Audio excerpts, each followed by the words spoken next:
이런 움직임까지 있어요.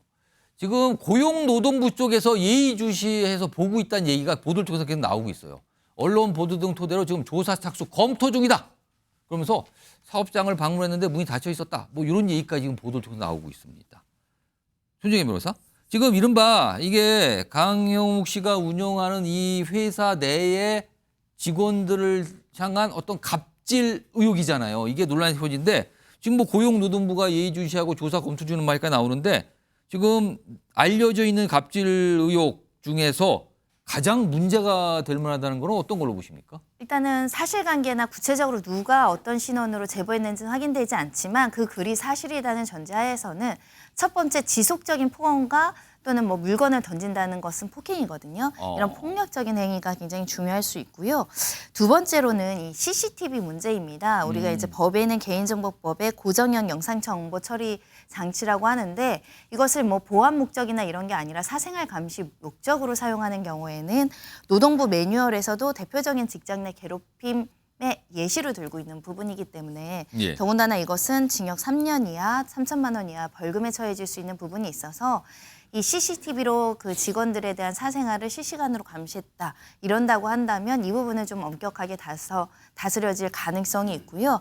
지금 일부에서 나오는 뭐 임금 부분이라든가 뭐 예.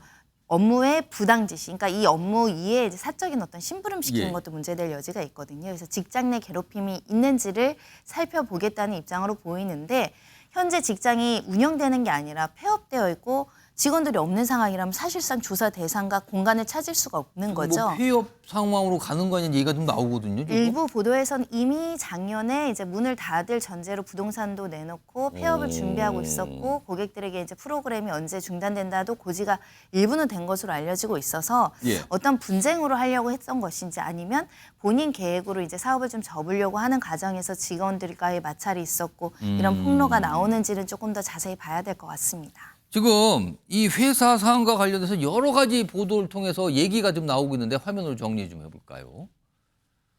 일단 이 강영욱 씨가 운영하는 이 기업, 그러니까 이제 이 교육, 그러니까 뭐 반려견 등등에 대한 어떤 교육이거든요. 그런 서비스가 이제 주력으로 알려져 있는데 연매출이 한 50억 정도니까 지금까지 잘 운영이 되어 왔다는 거예요. 그러니까 경영 상태로만 보면은 큰 문제가 없어 보이는데 여기 보시면 올해 6월 30일 보듬교육 서비스가 종료됩니다. 이게 좀 굉장히 중요한 사업인데 이거를 더 이상 안 하겠다는 어떤 고지를 이미 한 상황이고요. 그리고 보면 지난해 한 50억 가까이 매출이 나왔어요. 그리고 최근에 중고 PC업체 블로그에 이 회사 보듬 컴퍼니거든요. 이 회사에 중고 컴퓨터 뭐 매입했다는 글 이런 게 나와요. 그러면은 이것만 보면 아 회사에 이제 기자재를 중고를 팔고 뭔가 정리하나 보다 이런 얘기가 나오잖아요. 그래서 지금 여러 가지 얘기가 나오고요. 지금 이 고용노동부 쪽 관련돼서 얘기가 나오면은 이게 만약에 폐업이라면은 이런 갑질 의혹에 대해서 사실 자체가 이거 확인이 어렵기 때문에 곤란하다 뭐 이런 얘기가 나오는데 손석희 변호사 지금 폐업 상황 아니냐는 얘기가 나오는데 이거 무슨 모습으로 보십니까 지금 이걸? 아마 근데 제가 보기에 매출을 보면요. 예. 이익률이 40몇 %예요. 작년에 보면 48억 매출에 영업이익이 20억입니다. 엄청난 비율인데요. 이런 게 회사를 지금 이게 폐업 의도는 게 분명하게 보이거든요. 왜냐하면 이제 훈련장 회사 부동산 다 이게 매물돼 있고 PC까지 예. 거래된다는 거 아니에요.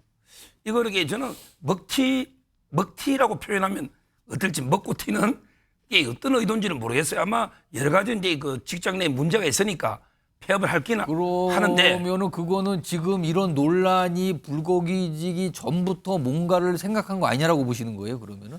지금 이제 우리가 모르는 이게 직장 내에 또 엄청난 게 있지 않나. 실제요. 직장 내의 괴롭힘이나 여러 가지 문제로 이게 구속되는 물론 이게 2019년에 만들어진 법이지만 예. 더 폭로보다 더 큰 게 있다 보니까 이게 급하게 폐업하려고 하나 이런 게 의심이 들 정도로 도대체 상식적으로는 이렇게 잘 커나간 회사를 갑자기 경영 상태로 봐서는 폐업을 할 이유가 없다고 보이는 거잖아요, 지금. 그러니까 아마 이게 직장 내 직원들하고 더 지금까지 폭로된 것에도 엄청난 충격이지만 더 이제 형사처벌까지 가능한 엄청난 게 있으니까 폐업해버리면 예. 사실상 이게 조사나 이런 게 쉽진 않잖아요. 그러니까 정부 쪽, 고용부 쪽에서도 나와서 회사가 없어져 버렸다면 뭘 방법이 없는 겁니까 그러면은? 물론 이제 뭐 직원들 수소문하고 다 이게 어떻게 조사를 할 수 있을지 모르지만 예. 이미 직원들도 뿔뿔이 흩어지고 어. 실제로 이게 조사가 회사가 있을 때보다는 훨씬 어려울 거 아니에요. 따라서 저는 지금 이게 짐작할 뿐이지 도저히 예. 상식적으로 납득이 안 돼요.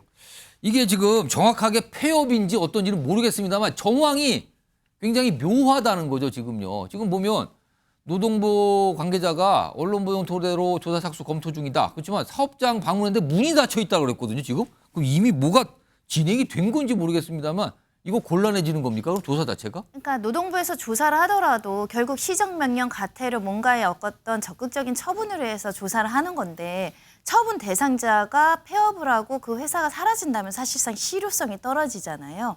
그런 측면에선 조사에 한계가 있을 수 있고 특히 직원들이 현재 일하는 게 아니라 전 직원이라면 조사 협조가 좀 어려운 측면이 지금 있죠. 약간 의혹 폭로성 주장을 하시는 분들의 많은 분들이 전직 직원으로 밝히고 있거든요. 네, 현재는 직원들이 그 작년부터 계속 직원 수를 줄여서 뭐 6명으로 있었다가 3명으로 줄었다. 지금은 직원들도 안 나오는 것 같거든요. 예. 그럼 직원들도 지금 익명으로 이제 제보를 하는 것이어서 누군가 총대 메고 나서서 우리가 이런 피해를 입었습니다. 신고를 하거나 고소하는 사안도 아니거든요.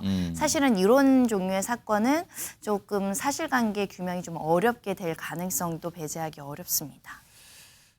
그러니까 지금 이 전직 직원들이라고 밝히신 분들이 폭로한 내용들이 아 이거 일반 직장에서 어떻게 이런 일이 있을 수 있을까 깜짝깜짝 놀라신다는 분들이 많거든요. 이런데 사실은 논란이 굉장히 커졌어요. 지금요. 이게 거의 한 일주일 가까이 가고 있는데 강영욱 씨는 아무 입장이나 반응이 없습니다. 화면 좀 보겠습니다. 자, 폭로가 이어지는데도 침묵. 본인의 유튜브도 있어요. 유튜브 채널도 구독자도 뭐 한 200만 넘으니까 뭐 많은 분들이 보고 계시는데 지난 18일 이후 영상이 올라오는 것도 없다 그럽니다. 그리고 지금 어떤 행사나 뭐 방송도 지금 결방됐고 행사도 지금 불참한다는 얘기가 나오고 이러잖아요. 손정혜 변호사, 이 침묵을 어떻게 해석해야 되는 겁니까? 굉장히 마음적으로는 고민이 많은 내용이기 때문에 일단 일부 과장되거나 허위 사실이 나온 것은 반박하고 싶고 시시비비를 가리려고도 하겠지만 예. 이런 상황에서 굉장히 두려운 건 추가 폭로가 나올 가능성에 대한 두려움이 굉장히 클 겁니다. 애매모호하게 사과할 수도 없고 정확하게 사과할 수도 없고 또 이것을 부인하기도 좀 곤란한 상황이기 때문에 지금 굉장히 고심하고 있다라고 보이지만 예. 또 시간이 지나면 지날수록 억측과 추측이 많아진다는 점 그리고 본인이 지금 입장을 표명하지 않음으로 인해서 피해를 받는 방송국이 있잖아요.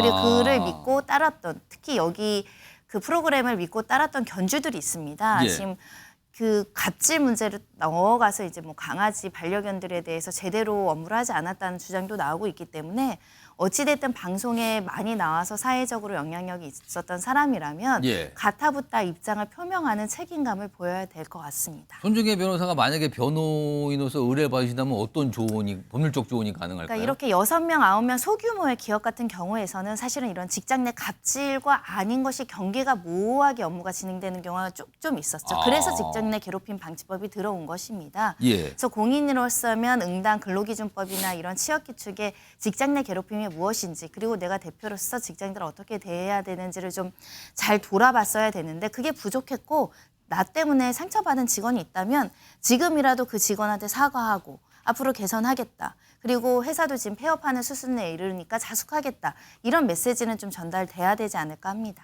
서정욱 변호사는 만약에 의뢰를 이거에 대한 조언을 법률적 조언을 요청받으시면 뭐라고 하실 거예요? 제가 보기에 저는 김호중 사건하고요. 예. 그다음에 이 사건이 유사점이 많다 봐요. 아, 유사점이 보입니까? 상당히 그 유명인이 갑질을 하는 거거든요. 김호중도 이제 그 막내 보고 네가 책임지라 이런 거 다 갑질이잖아요. 지금 그 부분이 만약에 확인이 된다면 예. 아. 근데 대응은 180 다르잖아요. 예. 김호중 씨는 이제 그 계속 허위로 해명하다가 해명을 하고 있긴 매를 버는 한데. 거예요. 아. 처음에 자백했으면 음주로 끝나는 거예요. 예. 한 3개월 자숙하면 뭐 용서해 줄지도 모르죠. 예. 근데 계속 매를 벌어서 제가 7, 8개까지 늘었잖아요. 예. 근데 우리 대통령 강영욱 씨는 예. 대응을 제가 변호사람에게 잘하고 있는 거예요. 아, 이게 잘하고 있다고 판단하세요? 예. 왜? 반박할수록 더 추가 폭로나 정이 계속 나옵니다. 오히려 그리고 반박이 계속 거짓말로 반박해야 될 거예요. 아마 저는 저 폭로는 이게 팩트라 보거든요. 예. 아까도 말했지만 이게 명예훼손이 되는데 허위 처벌 각오하고 허위 폭로는 못 하잖아요. 따라서 이제 지금 침묵하면 더 확산 안 된단 말이지. 그 언제까지 침묵을 할 수가 있습니까? 아마 이제 그냥 뭐 조사 놓더라도 시간만 지나면 예. 좀 이게 잊혀지겠지. 일단 소나기만 피하자. 어. 그래서 변호사의 입장에서 본다면 제가 김호중의 변호인이었다면 가만히 있어라. 오히려 이게 거짓 해명을 자꾸 하면 계속 커집니다. 이거 약간 묘한데 그럼 침묵이 낫다 이 말씀을 하시는 건가요? 변호사의 차라리 시각에서 본다면 법률적 오히려 이게 조언으로는. 이러면 소나기 어느 정도 좀 지나가는데 왜냐하면 지금 이게 팩트고 직장에 보는 사람들이 워낙 정인이 많은데 예. 뭐라고 반박하겠습니까? 이거는 이게 인정한다고 봐야죠, 침묵은. 근데 더 논란이 확산되는 거는 막고 있다는 거죠. 일단 여러 가지 의혹 제기 속에 여러 가지 의혹이 나오고 있고 논란은 커지고 있지만 아무런 반응과 입장을 내놓지 않고 있는 강영욱 씨. 이런 상황에서요. 강영욱 씨가 과거에 했던 얘기, 어떤 모습이 또 다시 회자가 되고 있어요. 영상으로 좀 확인해 보겠습니다. 아주머니 한 분이 진돗개 비슷한 개를 한 마리 키웠는데 걔가 입질이 심해. 이런 식으로 키워라. 나가시면요 이 개는 안락사됩니다. 그 어머니 울었어요. 개를 붙잡고.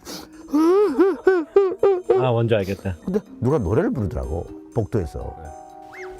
정확하게 뭐라고 그랬냐면 한국에 있으니까 안락사 안 당한 거지 미국에 살았으면 얘는 벌써 진즉 안락사다 라고 말하고 저는 이제 컨디션 조절해야 되잖아요. 그래서 밖에 나가가지고 컨디션 조절하고 있었는데 형님은 이상하게 들리겠지. 하는데? 생각해보니까 이상하다 나도. 내가 그런 말 하고 나서 좀 입술이라도 좀 깨물고 있을걸. 저희한테 풍산개냐고 물어보시더라고요. 그래서 아니요, 저희 진돗개입니다. 그랬더니 당신 개는 언젠가 반드시 살상을 할 것입니다. 이렇게 얘기를 하는 거예요, 갑자기. 강영욱 씨가 제가 이 일만 15년 했습니다. 저한테 배우러 오셨으면 똑바로 배우고 가세요. 이렇게 말하고 그냥 뒤돌아서 가시는 거예요. 너무 황당하기도 하고. 아, 그러니까 조정기 변호사 이런 내용까지 다시 좀 회자가 되고 있는데 그러니까 반려견에 대한 전문가인데 약간 반응이 의외다 이런 얘기인 건가요, 이거? 뭐 이거는 사실은 뭐 직업적으로 내가 어떻게 이제 훈련을 할 때 좀 단호하고 엄격하게 하는 스타일이고 좀 까칠하게 일하시는 분들 분명 있잖아요. 예, 그럴 수 그래서 있죠. 감정 섞지 않고. 근데 또 어떤 사람은 그 시각에서 보면 좀 공감해주고 이 반려견의 문제에 있어서 좀 아픈 게 있으면 그 사람 견주의 입장도 좀 고려하면서 이야기를 하는 것이 마음의 상처를 두루두루 살피는데 이게 조금 부족하니까 직원들과도 지금 트러블이 나오는 거 아니냐라고 약간 이제 기대와는 다른 반응 아니냐 네. 이런 건가요? 근데 그럼? 뭐 확대 해석일 여지가 있어서요. 예. 이 자체가 문제라기보다는 강영욱 씨가 지금 입장을 이야기하지 않고 있으니까 예. 그동안 대중들이 강영욱 씨를 신뢰하고 이렇게 박수를 치면서 많은 그랬죠. 프로그램에서 모셔왔다는 것은 우리 사회에서 조금 존경할 만한 따를 만한 사람이었기 때문입니다. 그리고 워낙 지금 반려견을 같이 키우고 생활하는 분이 워낙 많잖아요, 지금요. 네, 그런데 정작 주변의 사람들에게는 그렇게 좀 막대하거나 갑질했다는 것이 이율배반적이다 보니 아. 본인이 그 부분에 대해서 어떤 입장을 표명하는지 또 앞으로 이제 대중들에 대해서 어떻게 다가갈 것인지 지금 입장을 밝히지 않으니까 한 프로그램은 결방 상태로 그렇습니까? 유지되잖아요. 그러면 입장을 표명을 해야겠죠.